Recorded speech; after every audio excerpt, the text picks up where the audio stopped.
ഇന്ന് നമ്മളൊരു കാർ ഷോയ്ക്ക് പോവാണ് കേട്ടോ. നമ്മുടെ ഒരുപാട് കാലങ്ങൾക്ക് മുമ്പേ ഒരു 70s 80s ഒക്കെ അന്ന് മാനുഫാക്ചർ ചെയ്തിട്ടുള്ള കാറുകൾ, മസ്റ്റംഗ്, GT പോലുള്ള അന്നത്തെ മോഡൽസും ഒക്കെ നമുക്ക് കാണാൻ വേണ്ടി പറ്റുന്ന ഫോർഡിൻ്റെ തന്നെ ഒരുപാട് കാറുകൾ ഉണ്ട് കേട്ടോ. അപ്പൊ അങ്ങനെയൊക്കെ കാണാൻ വേണ്ടി പറ്റുന്ന ഒരു കാർ ഫെസ്റ്റിലേക്ക് നമ്മളിങ്ങനെ എത്തിപ്പെട്ടിരിക്കുകയാണ് കേട്ടോ. അപ്പൊ ഇതാ നമ്മൾ താമസിക്കുന്ന ലിയ എന്ന് പറയുന്ന മാൾട്ടയിലെ ലിയ എന്ന് പറയുന്ന ഏരിയയുടെ തൊട്ട് ചേർന്ന് തന്നെ ഇത് ലിയ ചർച്ചാണ് കേട്ടോ ഈ കാണുന്നത്. അപ്പൊ ഈ ചർച്ചിന്റെ തൊട്ട് മുമ്പിലായിട്ട് കാണുന്ന ഒരു ലേലം, ഒരു കാർ ലേലം. അപ്പൊ ഇതൊരു ഫെസ്റ്റ് പോലെയാണ്, ഒരു കാർ ലേലം പോലെയാണ് ഇവിടെ വെച്ചിരിക്കുന്നത് കേട്ടോ. അപ്പൊ ജസ്റ്റ് ലേലം വിളിക്കുക മാത്രമല്ല, ഇവർ ഏത് കാറാണോ ലേലം വിളിക്കുന്നത് ആ കാറിനെ പ്രദർശിപ്പിക്കുന്ന ഒരു രീതിയും കൂടെ ഇവർക്കുണ്ട് കേട്ടോ. അപ്പൊ ഈ കാണുന്ന പോലെ തന്നെ വിവിധ ടൈപ്പ് ഓഫ് കാഴ്സ് ആണ് നമ്മളിവിടെ കാണാൻ വേണ്ടി പറ്റുന്നത്. അപ്പൊ ഇതിൽ ഓരോന്നിന്റെയും ഞാൻ കാറുകളിൽ അത്ര എക്സ്പേർട്ട് ആയിട്ടുള്ള ഒരാളല്ല. അപ്പൊ അതുകൊണ്ട് തന്നെ ഞാൻ അതിന്റെ എല്ലാ വിഷ്വൽസ് നന്നായിട്ട് തന്നെ ക്യാപ്ചർ ചെയ്തിട്ടുണ്ട്. അപ്പൊ ഇത് കാറുകളൊക്കെ ഇഷ്ടപ്പെടുന്ന ആളുകൾക്ക് അത് കറക്റ്റ് ആയിട്ട് പിടികിട്ടും. അപ്പൊ നിങ്ങൾക്ക് ഇത് ഏതൊക്കെയാണ് മോഡൽസ്, അതിന്റെ കാര്യങ്ങളൊക്കെ മനസ്സിലായിട്ടുണ്ടെങ്കിൽ ഉറപ്പായിട്ടും ഒന്ന് കമന്റ് ചെയ്യാൻ വേണ്ടി മറക്കരുത് കേട്ടോ. GT പോലുള്ള മോഡൽസ്, അങ്ങനെയുള്ള മോഡൽസ് ഒക്കെ എനിക്കറിയാം, പക്ഷെ ഒരുപാട് ഡീറ്റെയിൽസ് ആയിട്ട് നമുക്ക് ഈ ഒരു കാർ enthusiast അല്ലാത്തതുകൊണ്ട്, നമ്മുടെ ഹാഷിൽ പറയുന്ന പോലെ കാർ enthusiast അല്ലാത്തതുകൊണ്ട് നമുക്ക് അതിനെപ്പറ്റിയുള്ള വലിയൊരു ധാരണയില്ല. പക്ഷെ എൻ്റെ ഓഡിയൻസിന് ഉറപ്പായിട്ടും അതിനുള്ള ഒരു ഇത് കാണും. അപ്പം മനസ്സിലായിട്ടുള്ളവർ പറ കേട്ടോ. അപ്പൊ ഇതിന്റെ ഇന്റീരിയർ ഒക്കെ ഉണ്ട്, എന്ത് രസമാണെന്ന് നോക്കി ഈ വണ്ടികളുടെയൊക്കെ. അത്രയും നല്ല പഴക്കമുള്ള മോഡലുകളുണ്ട്, അത്രയും പുത്തനായിട്ടുള്ള നല്ലൊരു അടിപ്പൻ മോഡൽസും ഇവിടെ നമുക്ക് കാണാൻ വേണ്ടി പറ്റും കേട്ടോ. ഇതിന്റെ അലോയ് വീൽസ് ഒക്കെ ഉണ്ട്, എന്ത് ഡ്രസ്സാണെന്ന് നോക്കി. അതിന്റെ ഫ്രണ്ടിലത്തെ ഗ്രില്ലിന്റെ അറേഞ്ച്മെന്റ്, ആ ലോഗോ, അത് കാണുമ്പോൾ തന്നെ ഒരു രാജകീയ ഒരു പ്രൗഢിയുള്ളൊരു സംഭവമാണ് കേട്ടോ ഈ കാണുന്നത്. അപ്പൊ ഇത് ഈ പള്ളിയുടെ മുമ്പിലായിട്ടാണ് ഈ ഒരു പരിപാടിയൊക്കെ നടക്കുന്നത്. അവിടെ നമുക്ക് ഒരുപാട് ആളുകളെയും ലേലം വിളികളും ഒക്കെ നമുക്ക് കാണാൻ വേണ്ടി പറ്റും കേട്ടോ. എത്ര ആളുകളാന്ന് നോക്കി അവിടെ ഇരിക്കുന്നത് കണ്ടോ. എല്ലാവരും കൂടെ കൂടിയിരുന്നിട്ട് ഓരോ കാറിന്റെ വില ഇങ്ങനെ എഴുതി പറഞ്ഞുകൊണ്ടേ ഇരിക്കുകയാണ്. അപ്പൊ ഏറ്റവും കൂടുതൽ ഓരോ ഗ്രൂപ്പ് ഓരോ ബാഡ്ജ് പോലെയാണ്. അപ്പൊ ഏറ്റവും കൂടുതൽ വില വിളിക്കുന്ന ആ ഒരു ഗ്രൂപ്പിനായിരിക്കും ആ ഒരു കാർ കിട്ടുന്നത് കേട്ടോ. ചിലപ്പോൾ ഇവരൊക്കെ സെല്ലേഴ്സും അങ്ങനെയൊക്കെ ആയിരിക്കും, ഒരാൾ തന്നെ വാങ്ങിക്കുന്നതായിരിക്കില്ല.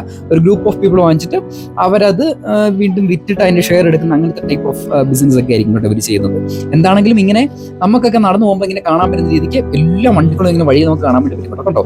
പച്ച, ചുവപ്പ്, നീല എന്ന് പറഞ്ഞിട്ട് എല്ലാം പണ്ടത്തെ നല്ല പഴക്കമുള്ള മോഡൽസ് ആണ് കേട്ടോ.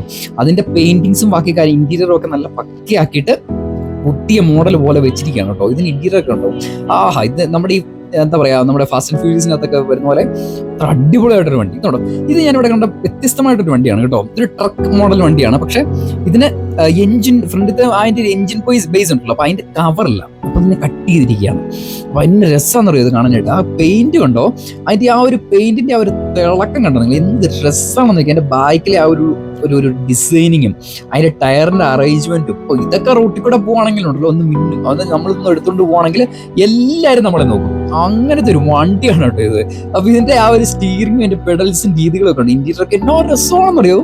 ഇതൊക്കെ പെട്ടെന്ന് ക്ലിക്കുന്ന പോലെ പെട്ടെന്ന് അങ്ങ് പോകുന്ന വണ്ടികളാണ് ഇതൊക്കെ. ഇതുകൊണ്ട് ഇത് മറ്റൊരു ഒരു കാറാണ് കേട്ടോ നമ്മൾ ഈ തൊട്ടടുത്തായിട്ട് കാണുന്നത്. അപ്പൊ ഇതുണ്ട് എല്ലാവരും ലേലം പിടിച്ച് ഓരോ കാറുകളായിട്ട് ഇങ്ങനെ തീർത്തോണ്ടിരിക്കുകയാണേ. കൂട്ടത്തിലെ കൊമ്പൻ ഇവനൊന്നുമല്ല, കൂട്ടത്തിലെ കൊമ്പനിലേക്ക് നമ്മളിതാ പോകുന്നതേ ഉള്ളൂ കേട്ടോ. അപ്പൊ ഇതുണ്ടോ, ഇതിന്റെ കാര്യം ഹൈറ്റ് ഉണ്ട്. ഞാൻ നേരെ നിന്നിട്ട്, അതായത് ഹൈറ്റ് കുറവാണ്, സ്പോർട്സ് കാറല്ലേ, ഹൈറ്റ് കുറവാണ് ചില കാറുകൾക്ക്. പക്ഷെ ഈ കാണുന്ന പോലെയുള്ള ഓൾഡ് മോഡൽസിനൊക്കെ അത്യാവശ്യം ഹൈറ്റ് ഉള്ള മോഡൽസ് ആണ് കേട്ടോ ഈ കാണുന്നതൊക്കെ. എന്ത് രസമാണ് അതൊക്കെ. അതിന്റെ ആ ഒരു കളറിങ്ങും അതിന്റെ ഒരു സെറ്റപ്പും ഒക്കെ ഉണ്ട്. ഫോർഡിന്റെ മോഡൽസ് ഒക്കെ കിടക്കുന്നുണ്ടോ. ഇങ്ങനത്തെ ഒരുപാട് പഴക്കം ചെന്ന് നല്ല ഒരു വേറൊരു ലോകത്ത് ചെന്നൊരു ഫീലാണ് കേട്ടോ ഇതുവഴി വരുമ്പോൾ. ഒരുപാട് കാറുകളൊന്നും ഇവിടെ ഇങ്ങനെ ഇട്ടിട്ടൊന്നും ഒത്തിരി നമുക്ക് പറയാൻ പറ്റുന്ന 100-150 കാറുകളൊന്നുമില്ല. പക്ഷെ ഉള്ള കാറുകൾ അവർ അതുപോലെ, ഇത് ഷെവറോലെറ്റിന് ഉണ്ടാവും അന്നത്തെ ഒരു മോഡൽസ് ഒക്കെ കിടക്കുന്നുണ്ട്. എന്റെ ബാക്കൊക്കെ നോക്കി അതിന്റെ ഒരു ഡിസൈൻസ് ഒക്കെ കണ്ടോ. ഞാനീ പറഞ്ഞു വന്നത് ഒരുപാട് കാറുകൾ കിടപ്പില്ല, പക്ഷെ ഉള്ള കാറുകൾക്ക് അതിൻ്റെതായിട്ടുള്ള ഒരു സൗന്ദര്യമുണ്ട്. അവർ ആ ഒരു സെയിൽ അടിക്കാനായിട്ടുള്ള ഒരു ഉദ്ദേശത്തിൽ അങ്ങനെ കൊണ്ട് ഇങ്ങനെ നിർത്തിയിരിക്കുകയാണ് കേട്ടോ. എന്ത് രസമാണ്. അതിന് ഇന്റീരിയർ ഒക്കെ ഉണ്ടോ. ഇതൊക്കെ കാണുമ്പോൾ ആളുകൾ പെട്ടെന്ന് വാങ്ങിച്ചോണ്ട് പോകുന്നേ അമ്മാതിരി വണ്ടികളല്ലേ. ഇതേ കൂട്ടത്തിലെ കൊമ്പൻ കണ്ടോ, കൂട്ടത്തിലെ കൊമ്പൻ കിടക്കുന്ന കെട്ടപ്പ് കണ്ടോ. അത് ഒറ്റയാൻ നിൽക്കുന്ന പോലെ ഒരു നിപ്പാണ് കേട്ടോ. നമ്മുടെ സ്വന്തം ജോൺ വിക്കണ്ണന്റെ കാറാന്ന് തോന്നുന്നു കേട്ടോ. ആ ഒരു മോഡലാന്ന് തോന്നിയത്. അപ്പൊ ഇത് കണ്ടോ, കിടക്കുന്ന കെട്ടപ്പ് കണ്ടോ, അതിന്റെ ആ ഒരു എടുപ്പും ഒരു കാര്യങ്ങളൊക്കെ കണ്ടോന്നേ. ഒറ്റയ്ക്ക് അവിടെ കിടക്കുന്നത്, പക്ഷെ എല്ലാവരും വന്ന് ഏറ്റവും കൂടുതൽ ഫോട്ടോ എടുക്കുന്നതും എല്ലാവരുടെയും ശ്രദ്ധ പിടിച്ചു വരുന്ന ഈ ഒരു സംഭവമാണ്. ഇവിടുത്തെ നമ്മുടെ ഒരു ഒറ്റക്കൊമ്പനാണ്, ഒരു അരിക്കൊമ്പനാണ് ഇവൻ. അതന്നെ രസമാണ്. എന്റെ ബായ്ക്ക് കണ്ടോ, എന്റെ പൊന്നൊന്ന സ്ലീക്ക് ഡിസൈൻ ആണോ, നമുക്കൊന്ന് തൊട്ടുകൊണ്ടിരിക്കാൻ തോന്നും. എന്നൊക്കെ നമ്മൾ പറയല്ലേ എന്ന് പറഞ്ഞാല് അമ്മാതിരി ഡിസൈനുള്ള ഒരു വണ്ടി. എന്റെ മോനെ, ഞാൻ ആദ്യമായിട്ടാണ് ഇത്ര അടുത്ത് ഈ ഒരു മോഡലൊക്കെ നേരിട്ട് കാണുന്നത്.